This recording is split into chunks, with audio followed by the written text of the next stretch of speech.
partnerships or initiatives for healthcare.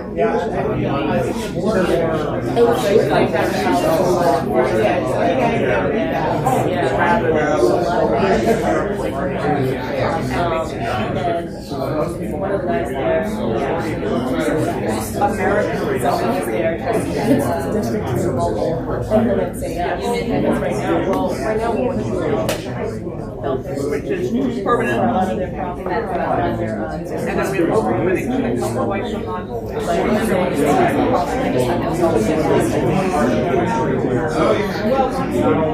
And the eyeglasses are coming in. But I completely expected it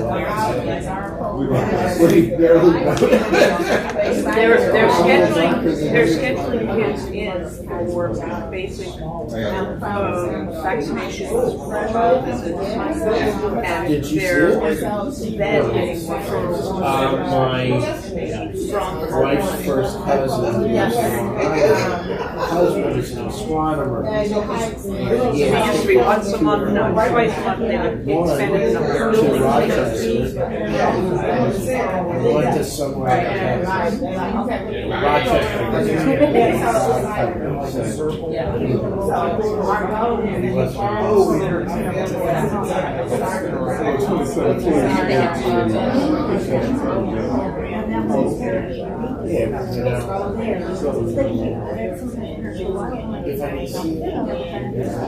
For a young child, absolutely.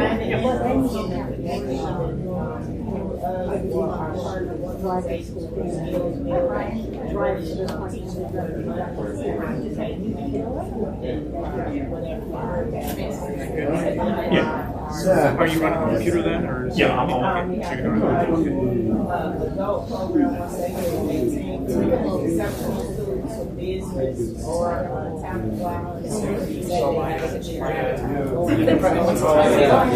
I actually think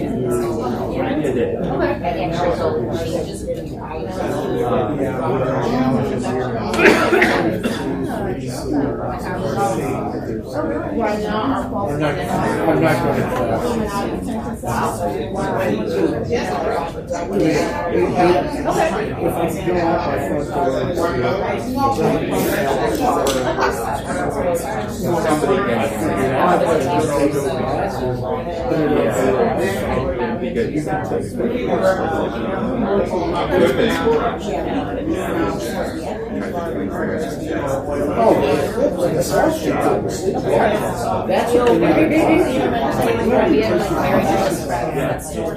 if I go out my front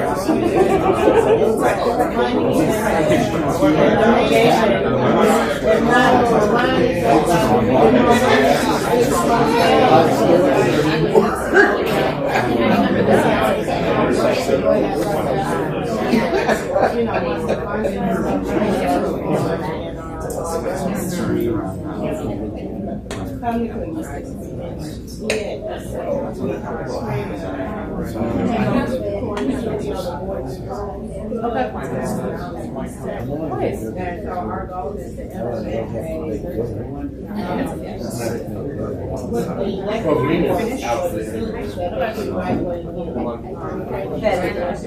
Right, the statistics are,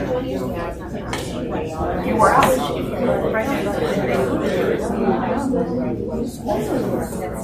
And it's always the girl who gets punished. Story, right? That's like the boy is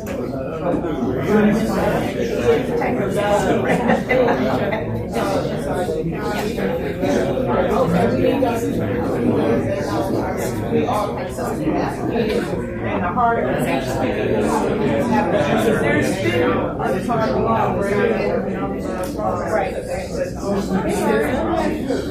there's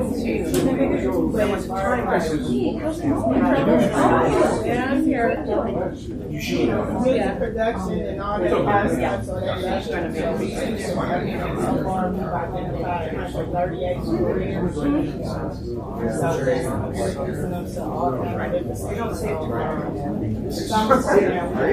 They don't provide, they provide the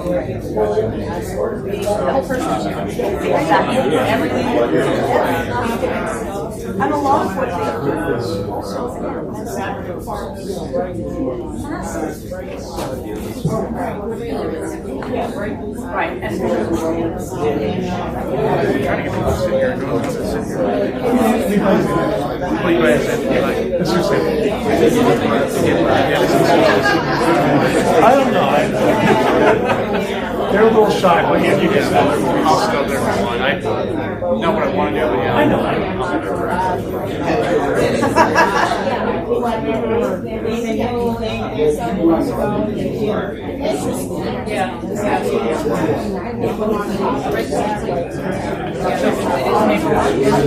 very grown up thing on.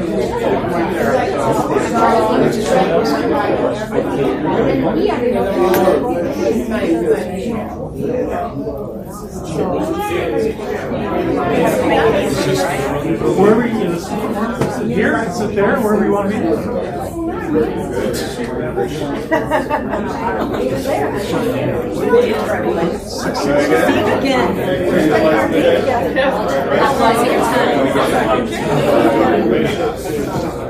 Very good. Brian, have a seat.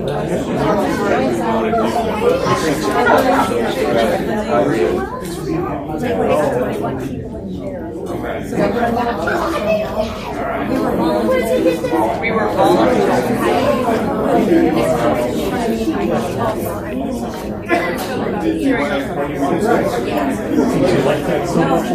She wants to be able to hide behind. Here we go. Yes, the units too, so we have windows upstairs, and you'll have those pictures. I would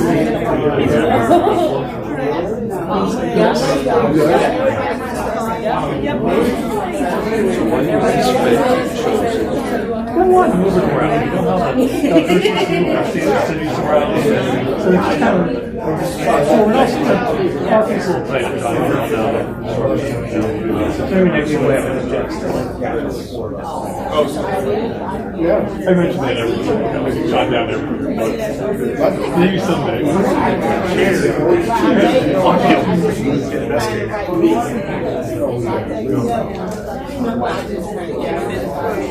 That's okay, you would have added it, you're like, no. But yeah, people can still, it is, you know, what? Yeah, today. It was only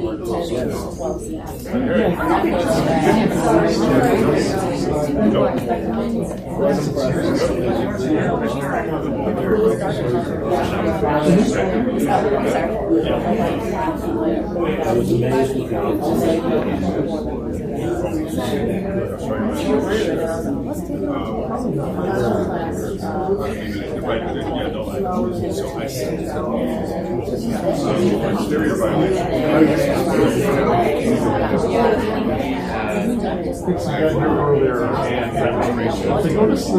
where's the screen? Where's the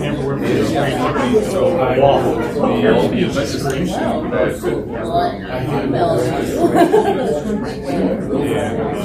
Right here, we got to tell you that it's like I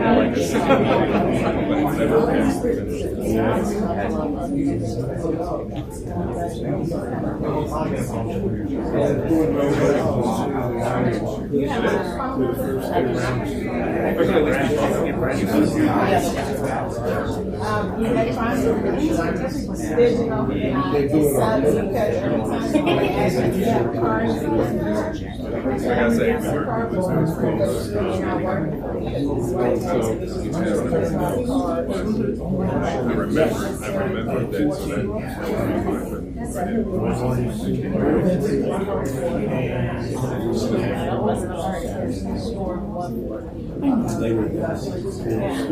So long you really love 36.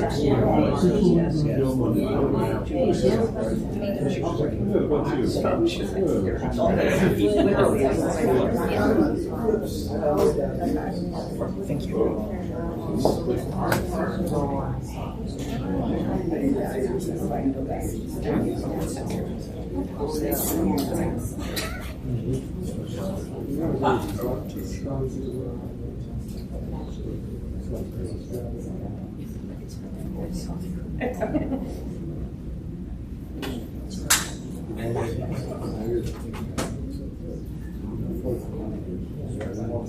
You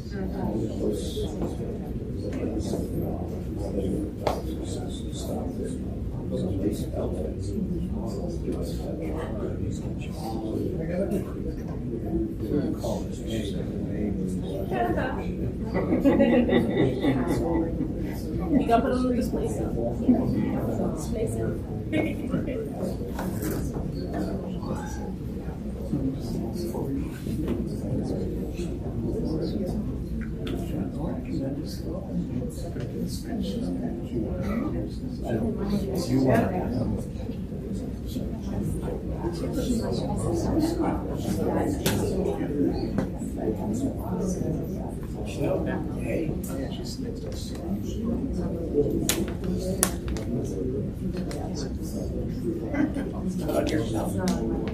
Yeah, I just We discovered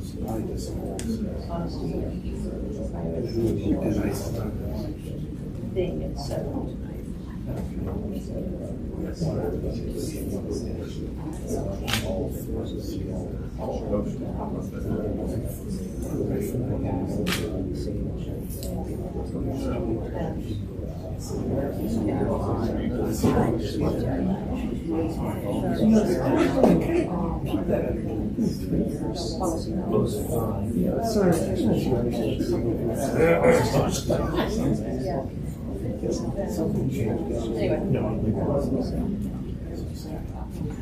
Good evening.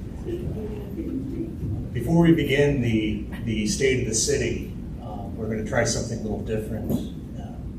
Happy to introduce to you the Heights Poet Laureate, C.R. Friedman, who has prepared something for this occasion. C.R.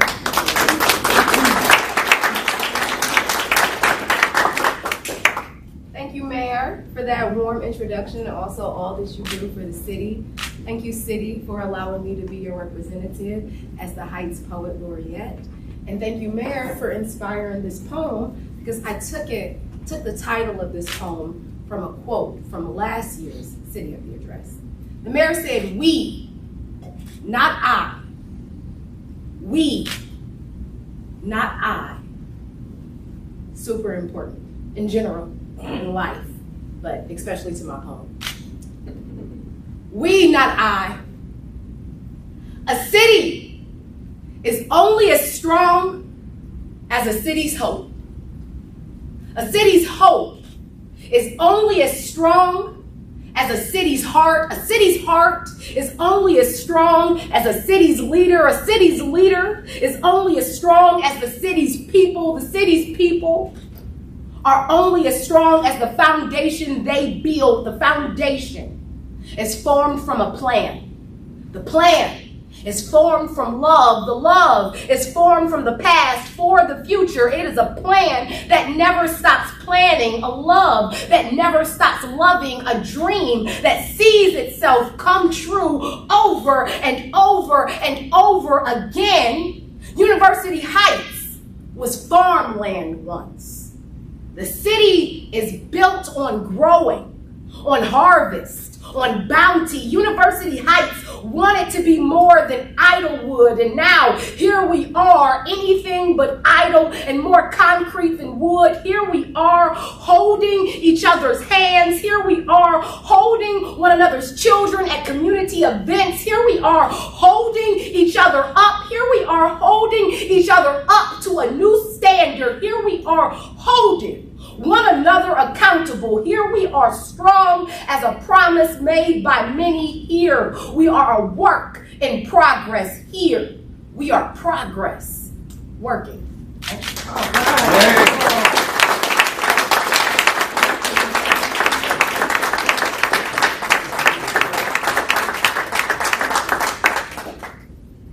Thank you, Sierra.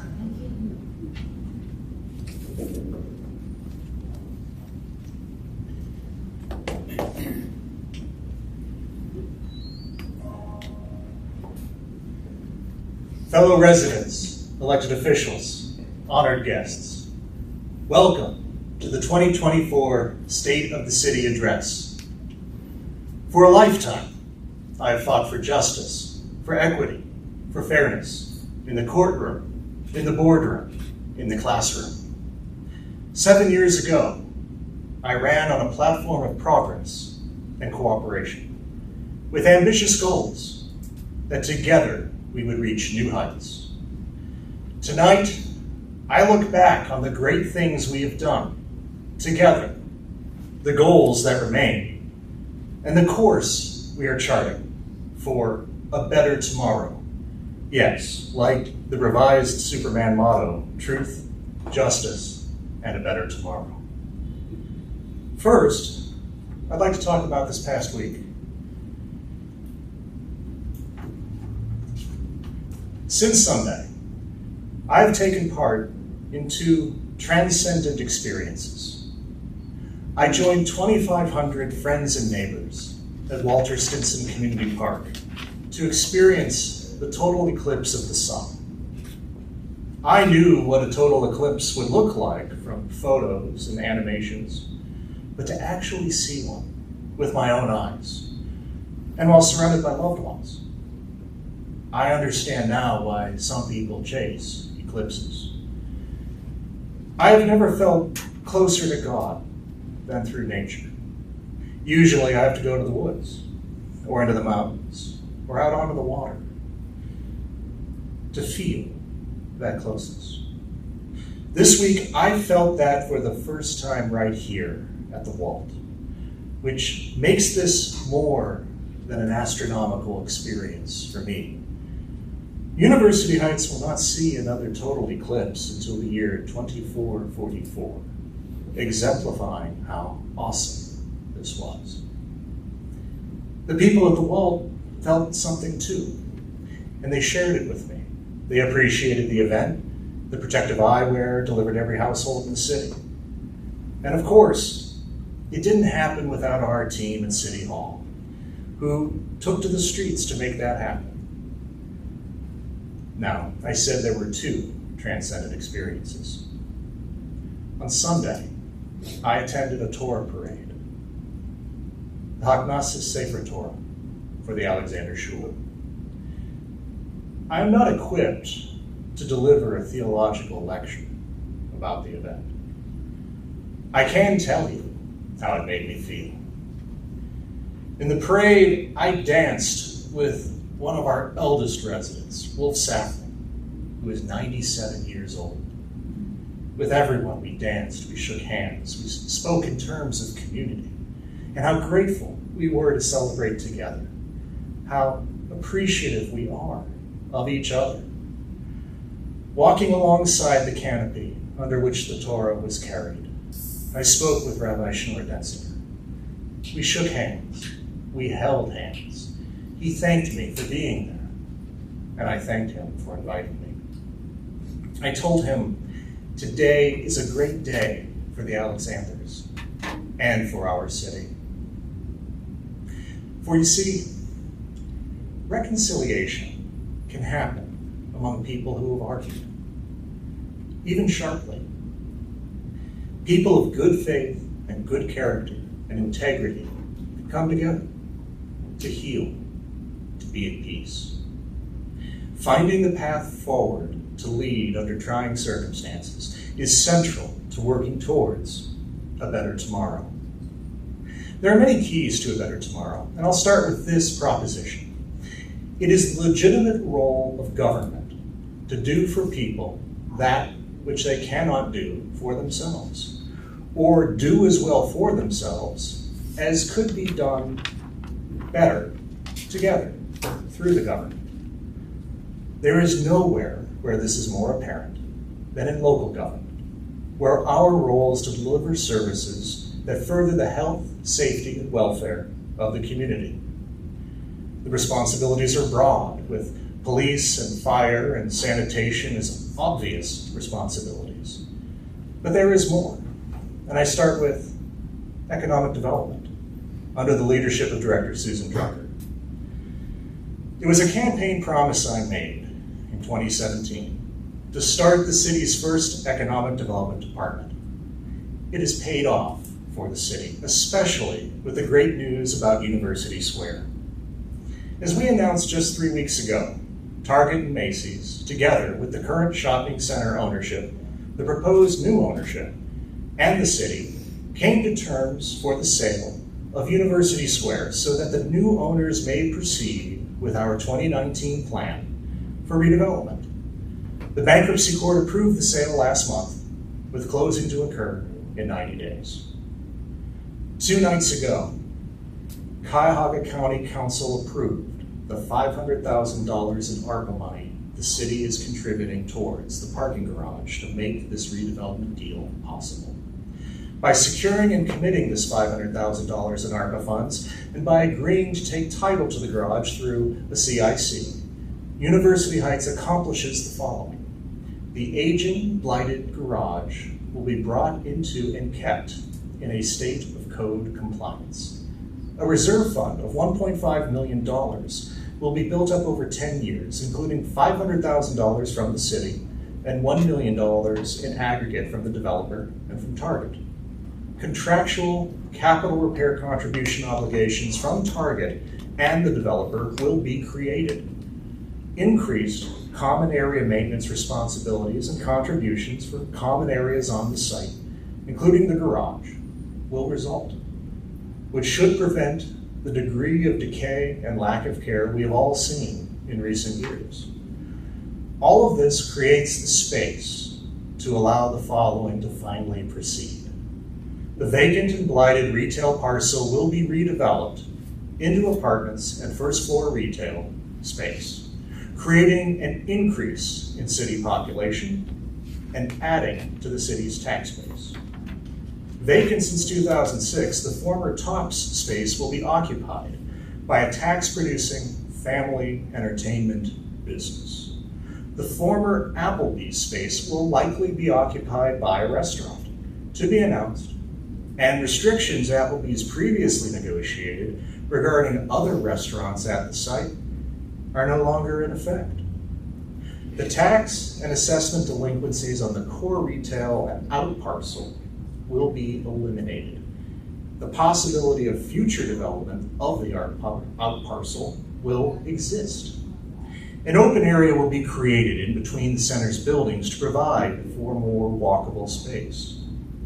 And future control for the city over development of the site based upon the city's ownership of the garage will result.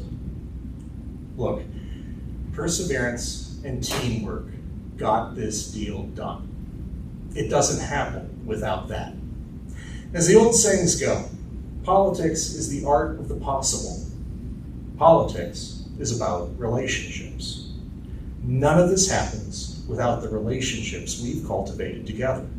Our team at City Hall, our partners in county government and the school district, and our city council. And of course, I must thank Brad Cowett and Greg Levy, the developers who will create the new University Square and breathe new life into this development. I know how much they believe in the project. This project was frustrated by the pandemic, and using ARPA funds to ameliorate the pandemic effects that stalled out this redevelopment project is exactly what President Joe Biden had in mind when he created ARPA and all the other infrastructure programs to move our country forward out of the COVID economy towards a better tomorrow. Most of all, I want to thank the residents for their patience and for always believing in what we were doing. Of all the reasons why I ran for this office, it is the one that has been the most elusive, most difficult to achieve, and the one that may now be the sweetest. What if we had not done this? The alternative was to have the property languish until the eventual condemnation of the garage is unsafe and the closure of Target and Macy's for want of the garage. The entire center would go dark and then have remained in a blighted condition for an undetermined and extended period of time. Working together, we avoid that fate. University Square will be redeveloped for a better tomorrow. But that's not all. 2 mayors ago, in 2008, The KFC at 2115 South Taylor Road closed, and the building was left vacant and allowed to crumble. When I took office, my administration put pressure on the ownership. Because the site was once a gas station, we got Exxon and the Ohio EPA involved. We got the site cleaned up and cleared for reuse. And through citations and threatened court action, we made the building owners bring the building up to code and make it suitable for a new business. Just last week, after 16 years of vacancy, a restaurant has reopened in that space. Lefty's Cheesesteaks, with 19 locations in Michigan, 2 in Florida, and now the first in Ohio, here in University Heights. Lefty's bought the building and made it their flagship Ohio store, as they plan to expand across the Buckeye State. This didn't happen without constant pressure on the previous property owners to make this site attractive and ready for reuse. We brought similar pressure and enforcement at 13485 Cedar Road that 9 or 10 years ago was the Cedar Taylor Garage and Auto Body. It's now under reconstruction to be the new home of Pizza BOGO, another welcome addition to University Heights. New businesses for the city where once there were vacant buildings. I turn now to John Carroll University, our city's namesake and our largest economic driver. Under the leadership of President Al Mikiak, the university is preparing for the future. The new athletic wellness and event center is under construction, and soon, JCU's championship track and field team won't have to travel to the Spire in Geneva to practice, and will be able to host its own meets. JCU has redeveloped its library, its residence halls, and is moving all students into university-owned housing all 4 years effective with the current freshman class. Eventually, the South Gateway project at the site of the former BP at Fairmount Circle should provide the mixed-use development that JCU's students will covet. Until then, the Fairmount Circle apartments in University Heights will have a year-to-year license for student housing. A bridge solution, yes, and we will continue to work with JCU to help it make the best decisions for town and gown. And just announced, JCU has just made permanent Dr. Melissa Cole, who last year was named interim dean of the new College of Health. JCU is working hard to secure a better tomorrow. The end of student rental housing on Warrensville Center Road segues us into the next city project, the Municipal Zoning Code update. We are just weeks away from the first drafts of our new zoning code. We've already had a public presentation envisioning the new Warrensville Center Road, rezoned as high-density residential with high-density mixed use on the corners, from Fairmount Circle all the way to Silsby Road. We have an opportunity to make a walkable district that integrates in scale with the existing neighborhoods. We have an opportunity to create missing middle housing, townhomes and condos and apartments with the small shops that we all yearn for. We have, and as we program the redo of Warrensville Center Road with traffic calming elements to encourage biking and walking and not just motor traffic, we're taking a page from the Strong Towns movement. It's an opportunity for the downtown our city never had. It all makes for a better tomorrow. The Housing and Community Development Department, like Economic Development, was also created under my administration. We separated functions from the Building Department and then enhanced both departments. Under the leadership of Director Jeff Engelbrecht, the department continued the pursuit of regional collaboration between University Heights, Cleveland Heights, and South Euclid. We were awarded over $395,000 for the Taylor Road Project Phase 1, funded through a TLCI grant through NOACA, our regional metropolitan planning organization. Phase 1 will reconfigure Taylor Road from Euclid Heights Boulevard to the north on through Cedarbrook Road to the south, and will have a visual impact on the Cedar-Taylor intersection. The intersection will see curb bump outs at all four corners, allowing for shorter crossing times for pedestrians, along with the addition of bicycle lanes throughout.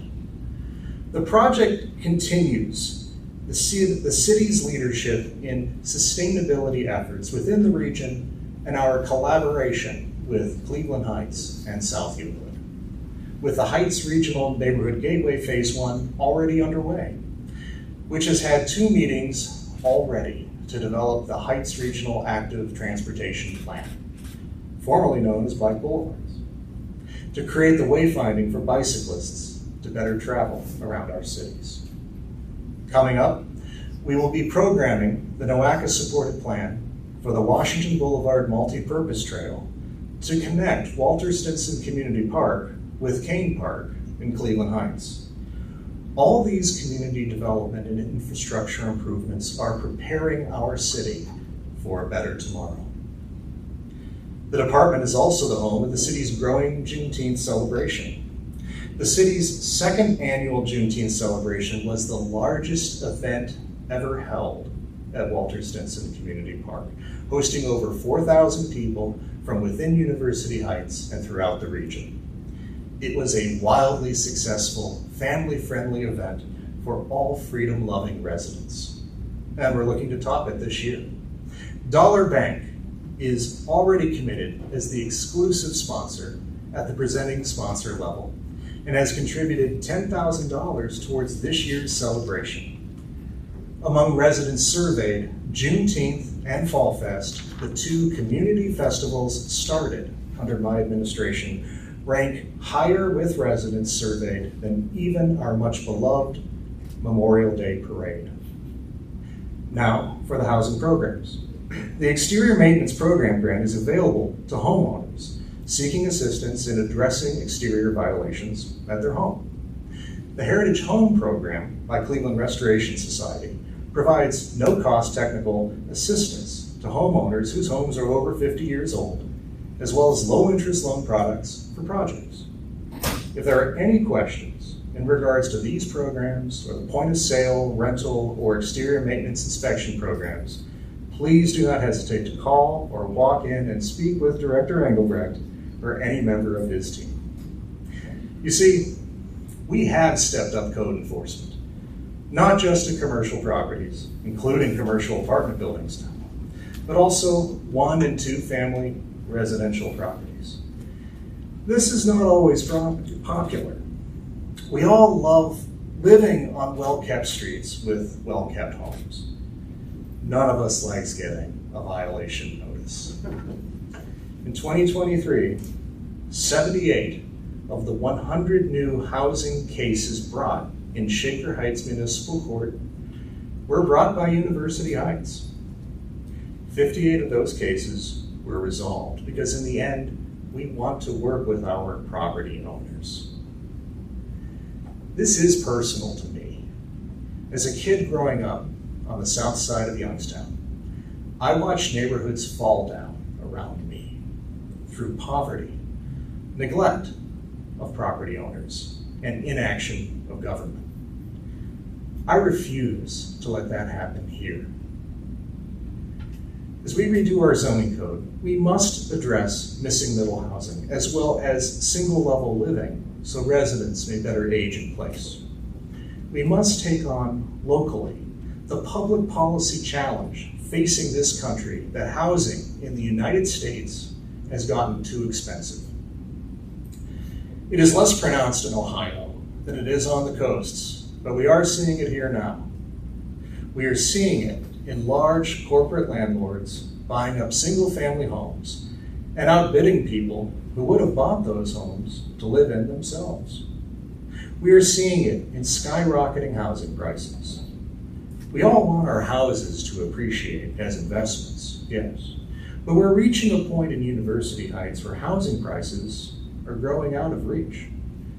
As we update our zoning, we need to leverage our density while diversifying our housing options. We need to consider accessory dwelling units, so-called granny pods or tiny homes, or even housing over our garages. We need to consider mandating a set-aside for affordable homes and units with our new developments, while allowing that same housing to appreciate so that purchasers can have the same opportunities to generate wealth as we and our parents did. This is how we grow when we are landlocked and provide housing options for the same residents we have long pursued and obtained: first-time homebuyers, young families, educators and professionals, and empty nesters and retirees. I turn now to the service department under the leadership of Director Alan Pennington. Well, Alan would like me to tell you how we improved the leaf collection last year, and we did, and saved a lot of money on our leaf composting, and we did.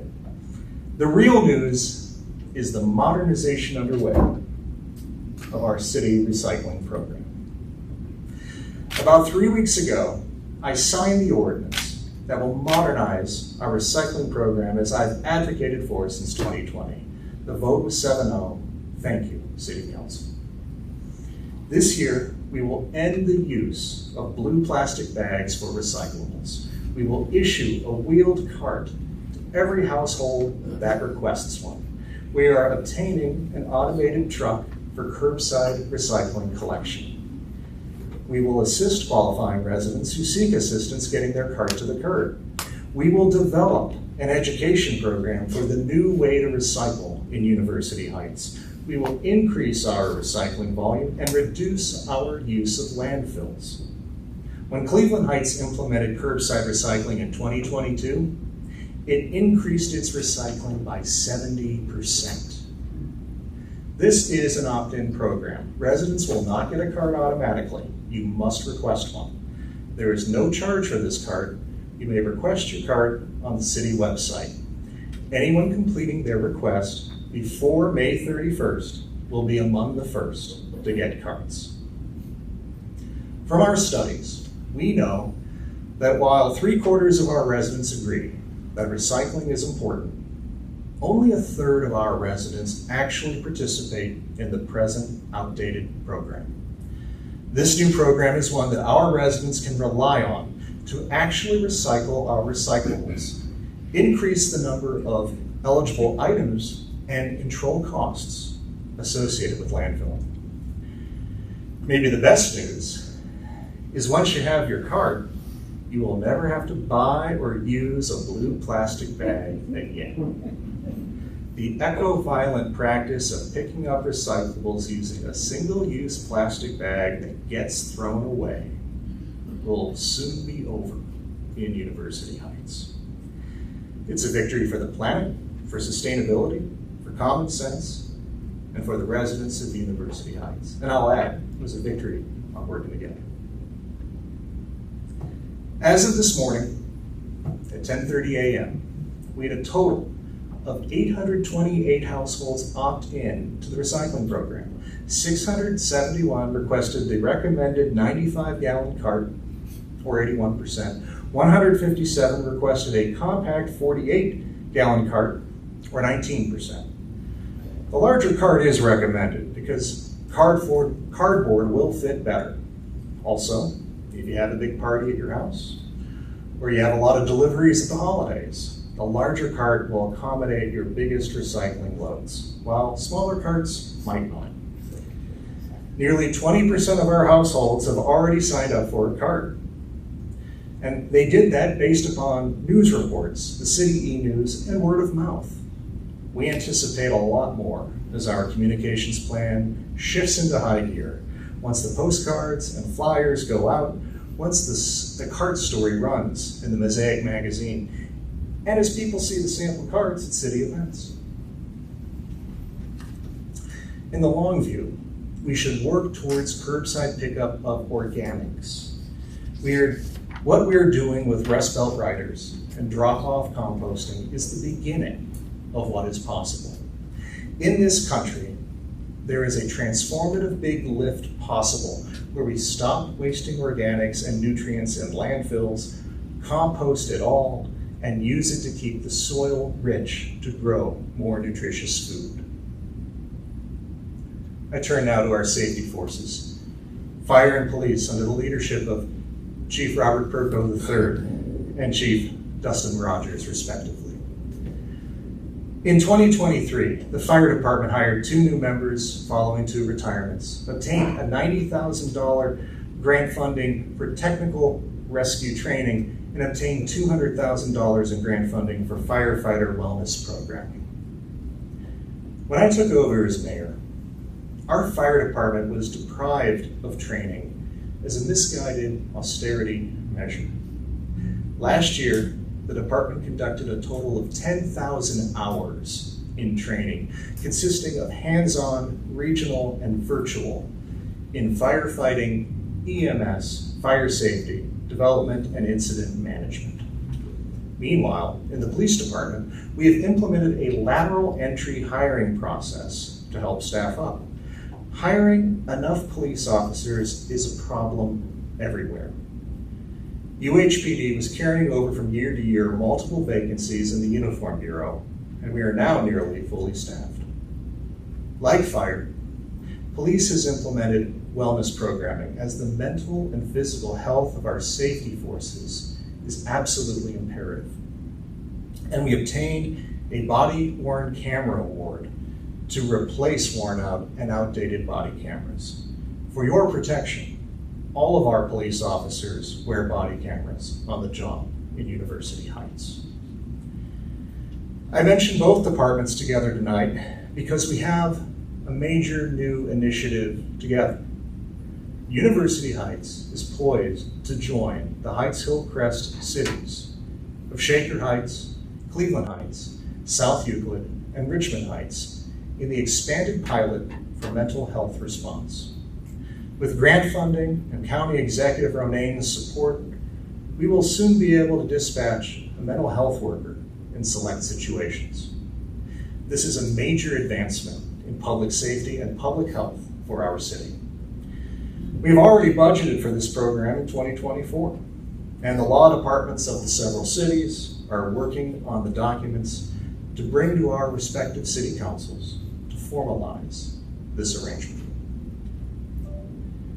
Executive Assistant to the Mayor on Special Projects, Deanna Bremer Fisher, has covered a lot of ground this year. New phone system at city offices, new front desk receptionist, answering the phones and greeting visitors, new managed IT services to keep the tech running smoothly. And the return of senior services is underway. At the last State of the City, I said we would seek the restoration of the Senior Services Coordinator position, and this year, we got it.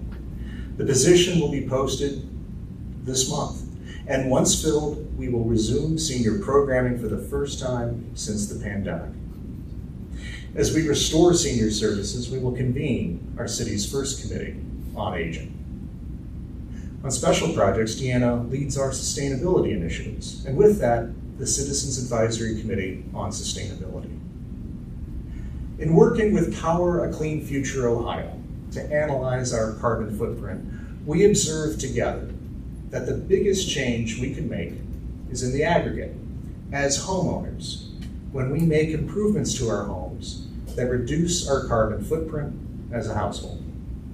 Towards that end, the city will hold its first Sustainable Home Fair, to be held later this month, Sunday, April 21st, from 1 to 4 p.m. in the former Wiley Middle School.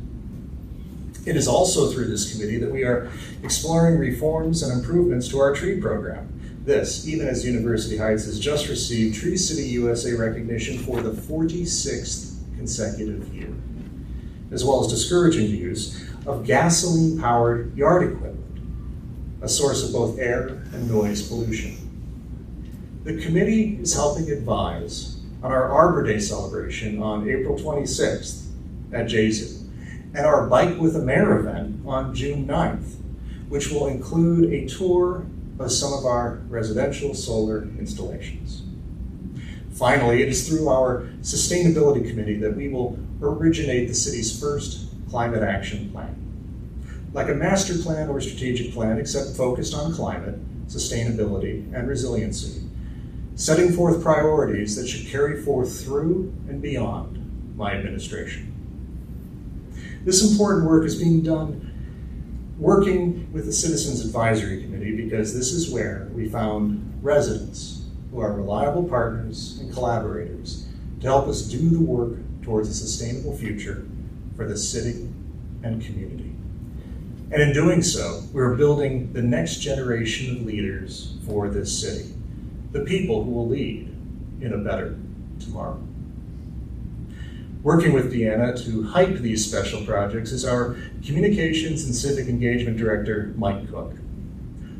Mike and Deanna are working together on Fall Fest. This year's event will be earlier in the season, so I'm optimistic we'll have great weather, eclipse level great weather. Our 5th annual Fall Fest will take place on Sunday, September 29th, from noon to 5 p.m. On the bill for entertainment is a country and honky-tonk band from Akron, the Shootouts, and local legends, Yidisha Cup. Additional entertainment will be announced soon. As is now our tradition, we will have food trucks, family entertainment, plus over 100 artists and vendors. Speaking of tradition, for the last several years, we've used the State of the City address to announce the summer concert series schedule. So I'm going to take a breath for 90 seconds while you enjoy this year's announcement video. Let's roll.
When she gets the sensation, she jump up in the air, come down in slow motion, jump in the line, rock your body in time. Okay, I believe you. Jump in the line, rock your body in time, rock your body tight. Already feeling those positive vibes. Also, this past year, Communications and Civic Engagement, working together with special projects, brought us the new online help desk, the website redo, and as of now, the soft rollout of the app for the Yodel Community Calendar. For real, you can download Yodel as an app now, making it even easier to keep track of community events in and around University Heights. Now, we can have all the best ideas, but none of them matter if we don't have the people and the means to implement them. I turn now to our finance department under Director Dennis Kennedy. After replacing the entire finance department shortly after taking office, we have had clean audits every year since 2019. In the last 2 years, 2021 and 2022, we received the Ohio Auditor of States Award for Excellence in Financial Reporting. The 2023 audit is now underway. In 2019, we established a formal reserve policy, which is this: the city shall conduct all annual business in a manner and method that will allow a minimum carryover balance of the general fund equal to 15% of the previous year operating revenue recorded in the general fund. By that policy in 2023, we kept a reserve of just under $2.6 million. At year-end 2023, we carried over well in excess of that, just over $6 million in the general fund, and $10.6 million across all funds. This in a city with a total budget of of $24 million. Under my administration, the city has managed its day-to-day operations, created new initiatives and programming, improved our fire and police departments, established economic development and housing and community development departments, established a director of communications and civic engagement, increased the level of service to our residents, even rebranded and rolled out our new city signs last year. And we've done all of this without a property tax increase, without an income tax increase, and without any reduction to the city's income tax credit. We are living within our means and delivering more than ever before. But it is not enough. You demand more, and we can do more. You know, and we know, especially since the pandemic, that Walter Stinson Community Park has become the unofficial community center for the city. For want of an actual building, we meet there year-round, as long as weather permits, which is every day, because we've got to walk the dog after all. In an effort to quantify, last month we deployed a recreation survey, and tonight I have some results regarding the possibility of having a farmer's market at the Wall on Tuesdays from 4:30 to 7:30 p.m. 58% of respondents said they were likely or very likely to attend. Guided by this data, we've begun preparing a plan to present to City Council to bring a farmer's market to the Wall. When it comes to indoor recreation, a whopping 89% of respondents think that University Heights has a need for indoor recreation, fitness, and community facilities. Benefits for the community regarding indoor recreation facilities include increased recreational opportunities, a guaranteed place to exercise year-round, and a gathering place for seniors and indeed for all residents. The highest rated activity suggestions for indoor recreation include indoor walking and running track, cardio and fitness equipment, an indoor swimming pool, and a yoga and dance studio. Non-fitness related indoor recreational activities that were highly rated include senior activities and meeting spaces, community meeting space and special events, and an arts and makerspace area. All of these recreation additions have this in common. There is nobody better than the city to fill this demand. But to do that, we need a site. And there's no site more obvious than the former Frank J. Wiley Middle School. Accordingly, I support the city seeking the acquisition of the former Wiley Middle School. To be clear, not school board offices or the bus garage or the bus depot, but the rest of the Wiley property as a public asset for public purposes and community use. Because of this, the acquisition should come with a covenant that the use will continue to be for the public. The school district and the city have a common constituency, the residents of this community. To that end, we have already paid for Wiley. It is a public asset, so changing who holds title and manages its use for the benefit of the public ought to be done for nominal consideration. And what should the uses be? We know there is overwhelming demand for a community center, and Wiley has the space to meet that demand and fulfill it. With 2 gymnasiums, an auditorium, and a cafeteria, we can offer much of the desired recreation and more. We could offer indoor pickleball and basketball, offer year-round programming, a true home for the University Heights Symphonic Band, restore the home of Heights Youth Theater, work with Jesu and others on their requests for practice and play space, have our own rain location for the city summer concert series, and be able to provide the site for services and programming for seniors, youths, and all ages in between. There are possibilities in enhancing outdoor fitness beyond our current tennis courts, in building a dog park, in expanding our offerings for aquatics beyond the current pool, especially with Purvis Park adjacent to Wiley. These are all made possible for consideration by the city's acquisition of the Wiley property. Wiley is technically a brownfield, as it has existing development on it. So there are funding opportunities that may assist in the conversion. We should agree as a city that to serve our constituents, to meet their needs, that we should do this. And there's another pressing reason as well. I go back to my first few weeks as mayor. When I got here, I was shocked by the conditions our city employees work in. We have a 700-page report finalized in June of 2022 that illustrates these conditions in great detail, together with a proposed plan for action. It is time to proceed. We came to terms and are getting ready to close on purchasing the former Yabe property south of the police station. Yabe was essential to this process so that we can proceed.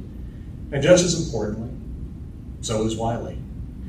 As we execute our plan to construct new municipal facilities, Wiley is the obvious swing space as we build new municipal facilities for service, police, fire, and administration. The principal's office could be the mayor's office, just temporarily, and so on. Back in 2021, we studied the feasibility of using the area of Wiley due south of Purvis Park as a possible site for the city's service department. Per our consultant's recommendations, we will need to move the service yard to create the space to stage and build the new police and fire departments, something that we desperately need and we all agree we must do. The urgency of new facilities is not whenever. This must happen now. We have Yabe. The acquisition of Wiley is the next key. In addition, our new facilities should be not merely accessible, but inclusive by design of all physical abilities. They should be green. They should be constructed by union labor. And we must ensure that we are building facilities that meet not only the current needs for the community, but the needs we may anticipate for a better tomorrow.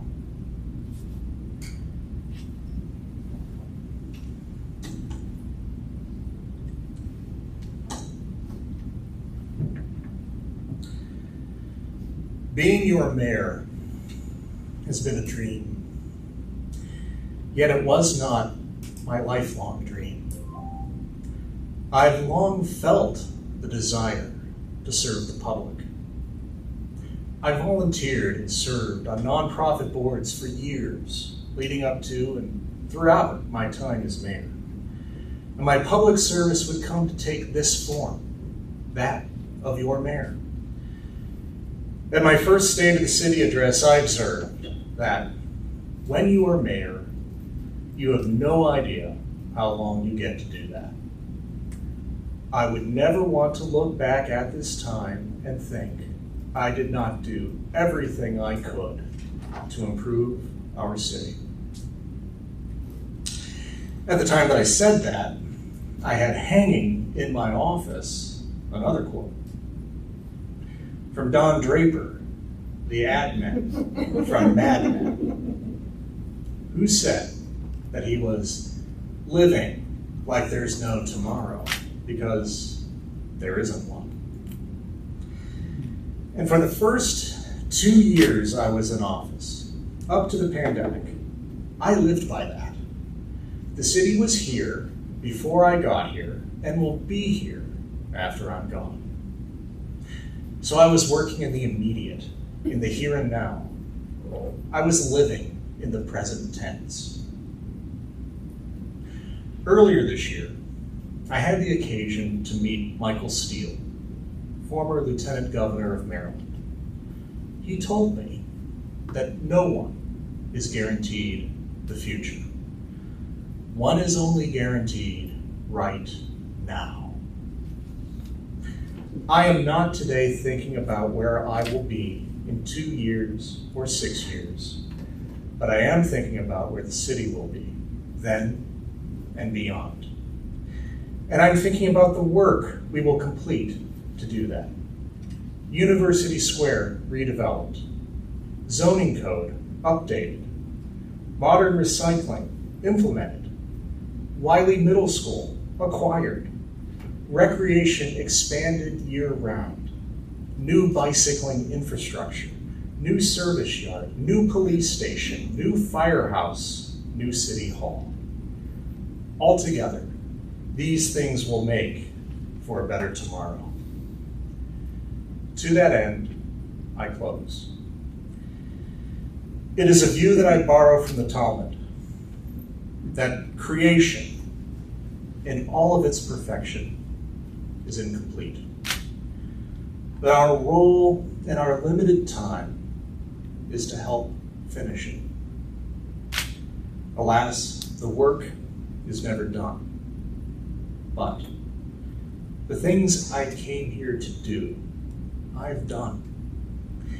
And the things that remain will be done. With the team that I've assembled, together with the greatest asset, all of the employees of our city. And so long as I have the mutual accord of the community, myself and my family, I will continue to do the people's work for you, right now and for a better tomorrow. Thank you. May God bless you. May God bless the United States, the great state of Ohio, and the city of University Heights.